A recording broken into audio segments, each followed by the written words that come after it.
As a continuation of what we have discussed in conductors, we shall try to formulate the surface charge and try to understand the concept of electrostatic pressure in this video on electrostatics. We have seen that the field inside a conductor is zero. Let us now try to write the boundary condition for electric fields on the conductor surface. The boundary condition is given by E above minus E below equal to sigma over epsilon 0 times n hat. Since inside the conductor the electric field is 0, this equation becomes E equal to sigma over epsilon 0 times n hat. Here E is the electric field outside.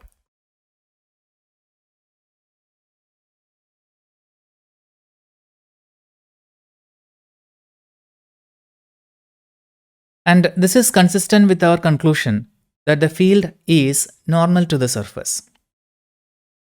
Now let us try to write the boundary condition for the electric potential V. The boundary condition for the electric potential reads dou V above over dou n minus dou V below over dou n as equal to negative of 1 over epsilon 0 times sigma. And this gives us dou V over dou n as equal to negative of 1 over epsilon 0 times sigma. From here, the charge density can be written as sigma equal to negative of epsilon 0 dou V over dou n. And these equations will enable us to calculate the surface charge on a conductor if we can determine the electric field or potential.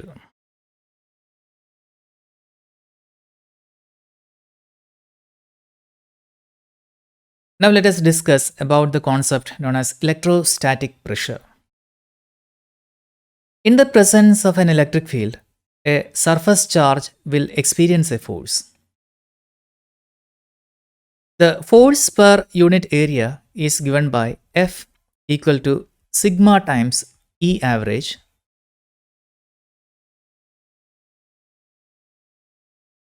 where E average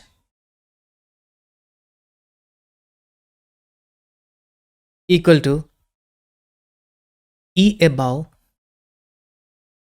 plus E below divided by 2. This is because the electric field is discontinuous at a surface charge. Why should we be taking the average? Let us try to find the answer for this. So this figure shows a sheet consisting of surface charges. On the surface of this sheet, let us consider a tiny patch. The total field on this patch consists of two components, that is, E patch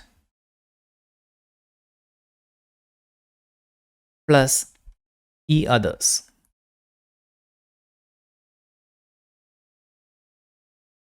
Here, E patch is the field due to the patch itself, and E other is that due to everything else. Now the patch cannot exert a force on itself. To understand this, imagine yourself standing in a basket and pulling up on the handles. Force on the patch then is exclusively due to E other. We can remove the patch to result in a hole there. The first term results from the discontinuity due to the charge on the patch. Now, E below can similarly be written as E below equal to negative of sigma over 2 epsilon 0 n hat plus E other.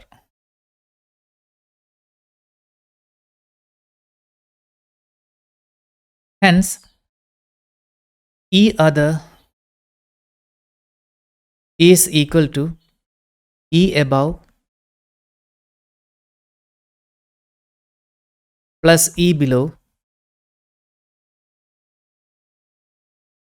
divided by 2, and this is equal to E average.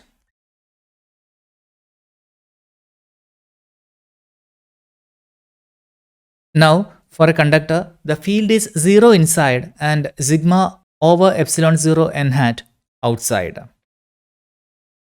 So the average is sigma over 2 epsilon 0 n hat, and the force per unit charge is F equal to 1 over 2 epsilon 0 sigma square n hat.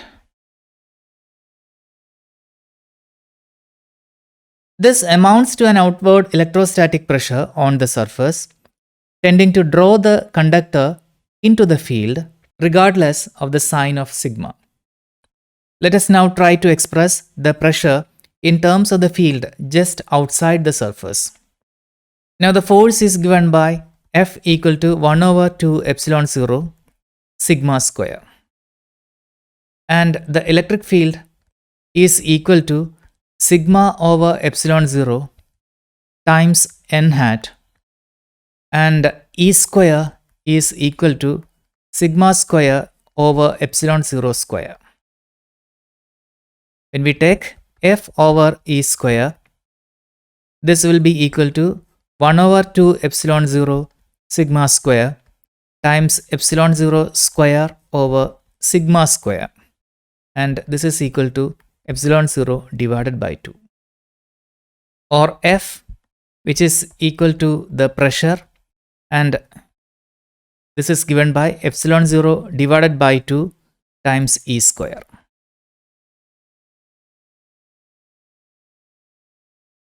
And this is the expression for the outward electrostatic pressure on the sheet.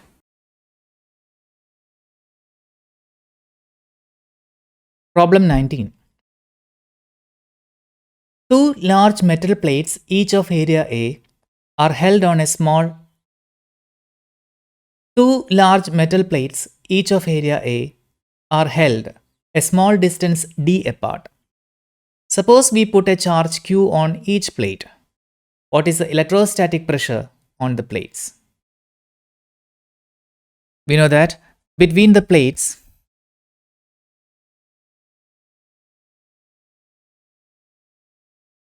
the electric field E equal to 0. And outside the plates,